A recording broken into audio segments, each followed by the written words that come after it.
누가복음 18장 31절에서 34절입니다. 예수님이 12제자 데리시고 예루살렘으로 올라가는 중에 말씀하신 겁니다. 31절 보면 보라 우리가 예루살렘으로 올라가노니 선지자들을 통하여 기록된 모든 것이 인자에게 응하리라. 인자가 이방인들에게 넘겨져 희롱을 당하고 능욕을 당하고 침뱉음을 당하겠으며 그들은 채찍질하고 그를 죽일 것이나 그는 3일 만에 살아나리라. 그 말씀하신 거예요. 이 말씀을 하시는데 제자들은 이 말씀을 하나도 깨닫지 못했답니다.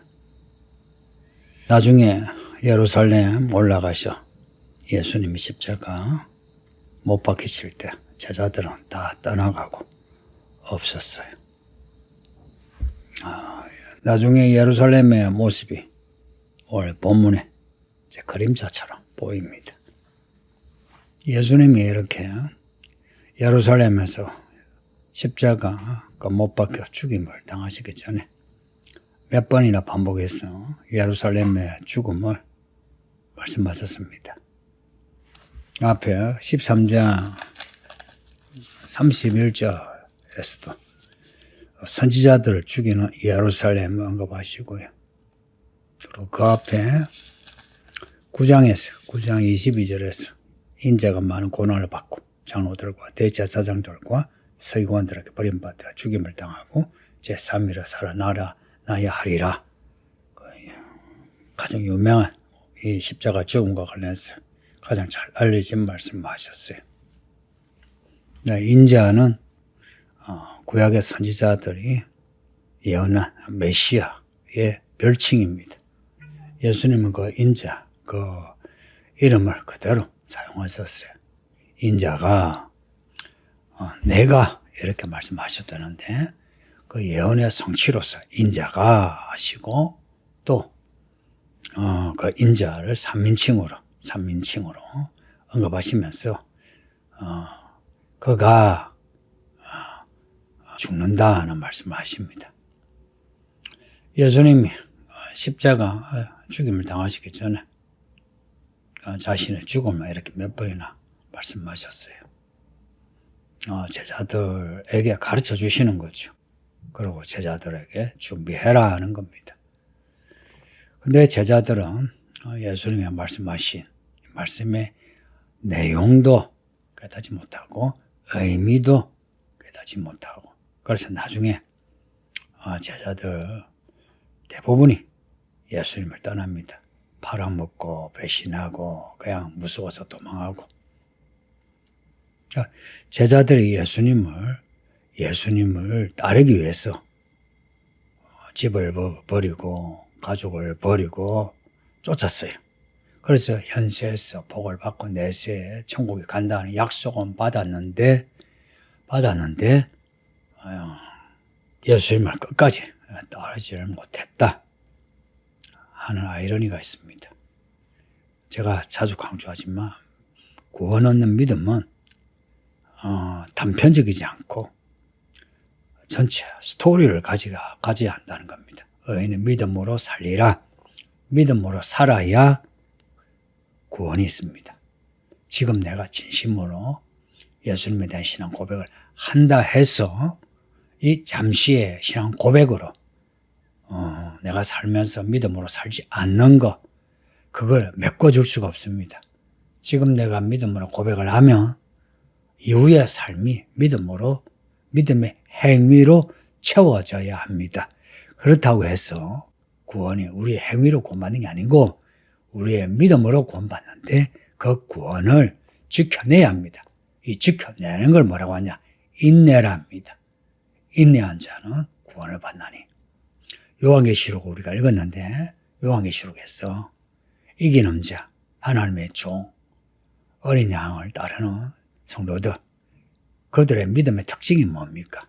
인내하는 겁니다. 우리가 예수님을 믿는다고 한 그 믿음의 고백을 인내하는 겁니다. 본문 앞에 어제 읽었던 그 본문에서 부자 관리 이야기 이 예수님이 부자가 천국에 가는 것이 낙타가 발을 구멍 들어가는 것보다 어렵다고 하시니 이 제자들이 우리는 주를 위하여 우리 가족과 돈을 버리고 쫓았나이다 라고 하니 예수님이 이들을 기뻐하시면서 그래 하나님의 나라를 위하여 집이나 아내나 형제 부모 자녀 버린 자는 현세의 여러 배를 받고 내세 영생을 얻으리라 라고 약속을 하셨어요. 근데 이 약속 후에 바로 제자들이 예수님을 가시는 길을 예수님에게서 지금 직설법으로 듣는 거예요. 직설법으로. 구약의 선지자들의 예언처럼 그렇게 상징이 아니고 직설법으로 지금 십자가의 죽음을 당한 당사자이신 예수님이 감정을 넣어서 자신의 죽음을 설명하는데 이 제자들이 알아듣지 못하는 이런 아이러니를 어떻게 생각합니까? 그래서 우리가 예수님을 믿는다 할 때 이 믿음은 싹이 나고 꽃이 피고 열매 맺는 과정이 있어야 합니다. 예수님을 믿는다, 따른다 하고서 믿음의 과정, 따르는 과정이 없다면 우리의 믿음은 아무것도 없는 믿음이 됩니다. 제자들이 이것을 하나도 깨닫지 못하였으니 하나도 깨닫지 못했답니다. 실제 헬라 본문에도 하나도 알지 못했답니다. 몇 번이나 반복해서 듣는데 알지 못했답니다. 여러분은 성경을 읽고 설교를 들으면서 압니까? 이게 깨닫다는 말은 안다는 거 단어예요. 그 기노스코라고요. 아느냐 하는 거예요. 무엇을? 이 말씀을 아느냐 하는 겁니다. 이 말씀이 무슨 말씀? 예수님의 가시는 길입니다. 우리에게 주신 이 보험서의 말씀, 요한계시록의 말씀은 무슨 말씀이냐? 이 시대를 이끄시는, 우리를 이끄시는 하나님의 말씀입니다. 이 말씀을 깨닫고 있느냐 하는 겁니다. 이 제자들은 지금 바로 앞에서 예수님의 말씀하시는데도 하나도 깨닫지 못한답니다. 앞에서 9장에서는 인자가 장로들과 대제사장들과 서기관들에게 버림받으여 그리고 오늘 본문 32절에는 이방인들에게 넘겨져. 이것을 엮어서 말씀드리면 유대인에게는 버림받고 이방인들에게 넘겨져서 십자가에 못 박혀 죽는 거예요. 고로 예수님을 죽인 사람들은 유대인이요 이방인이 온 인류가 예수님을 죽인 겁니다. 제자들이 이것을 하나도 깨닫지 못하였으니 그래서 제자들이 예수님이 밤새 기도할 때도 졸고 기도하지 못한 채 그러다가 예수님을 팔고 예수님을 부정하고 배신하고 도망갔습니다. 사탄의 꿰매 빠진 거예요. 그냥 겁을 먹고 도망갔다가 아니고 예수님 말씀하셨어요. 사탄이 너를 잡아 먹으려고 벼르고 있다. 너 기도하지 않으면 안 된다라고 베드로에게 말씀하셨어요. 근데 이 제자들은 기도하지 않으므로 사탄의 시험에 빠진 겁니다. 지금도 많은 성도들이 사탄의 시험에 빠져서 교회는 다니나 하나도 깨닫지 못한 채 일만 생기면 낙심하고 도망하고 변명하고 원망하고 이런 믿음으로 살고 있습니다. 누구냐? 이 말씀을 듣는 여러분들이 그렇게 살고 있습니다. 그 말씀이 감추어졌으므로 그들이 그 이르신 바를 알지 못하였더라. 이 말씀이 신비예요. 그 말씀이 감추어졌다. 그 말씀이 감추어졌다는 겁니다. 그러면 말씀이 감추어졌는데 어떻게 알 수 있느냐? 성도님들, 하나님은 은밀한 가운데 계신 하나님이십니다. 밭에 감추인 보화 생각해 보세요. 밭에 감추인 보화. 믿음이 뭐냐면 감추어진 그 보물을 볼 수 있는 그 믿음이 진짜 믿음이에요. 그 말씀이 감추어졌는데 그 말씀을 찾을 수 있는 믿음을 가지란 겁니다. 어떻게 가질 수 있느냐? 주의 말씀을 아이처럼 그대로 받아들여만 보면 예수님의 말씀을 깨달을 수 있습니다. 왜 말씀을 깨닫지 못하느냐? 예수님 하시는 그 말씀을 내가 전적으로 받아들이지 못한 채 걸려서 듣는 거예요. 걸려서 들으니까 말씀을 들어도 깨닫지 못하는 겁니다. 만약 이들이 앞에서 나왔던 그 아이의 이야기처럼 15절에서 17절 내용 보세요. 천국은 이런 아이와 같다 했어요. 이런 아이들처럼 말씀을 그대로 받아들이며 말씀을 깨달을 수 있는 거예요.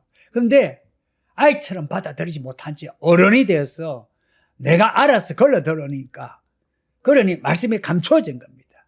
감추어진 말씀, 감추어진 하나님의 경륜을 아는 길은 아이처럼 말씀을 받아들이는 겁니다. 이 말씀을 여러분이 깨달을 수 있는지요? 내가 이 말씀을 잘하는데 참 저도 여러분도 참 본문에 나오는 제자들과 똑같다 그런 생각이 듭니다. 그래서 어떤 특별한 상황이 되면 있던 믿음이 다 없어지고 살아있던 믿음도 다 죽어버리고 제자들처럼 시험에 따라 도망하고 팔아먹고 그러면서 우리가 믿음이 있다고 그러면서 우리 자신을 변명하는 이 모습이 참 마음 아픕니다. 그리고 이 교회 성도들 제가 말씀을 전하잖아요. 여러분의 말씀을 듣는 게 전적으로 받아들인다면 말씀을 듣고 깨닫는데 지금 수년을 듣는데도 하나도 깨닫지 못한 성도들이 있습니다. 무조건 격려하고 칭찬하기에는 곤란한 상황이에요. 누가 천국에 가노? 아이 같은 사람. 누가 천국에 가노? 예수의 말씀을 듣고서 내 집과 가족과 자녀를 다 버린 사람. 아이와 같이 말씀을 받아들이는 사람입니다. 그래야만 말씀을 깨달을 수 있습니다. 그래야만 성령을 받고 성령 충만할 수 있는데 우리가 이 관리, 이 부자 관리 이 사람처럼 내가 얼마나 내가 믿음으로 살려고 하는데요 하면서 내게 있는 한 가지 두 가지 부족한 거 처리를 하지 않는 것. 왜냐? 자기 의가 강한 거라. 아이들은 자기 의가 없어요. 부모가 칭찬하면 그걸 그대로 받아들이고 부모가 꾸짖으면 또 그걸 받아들여요. 그러나 어른들은 칭찬은 받아들이나 꾸짖는 거는 내가 뭐 잘못했는데 뭘 잘못했을까요?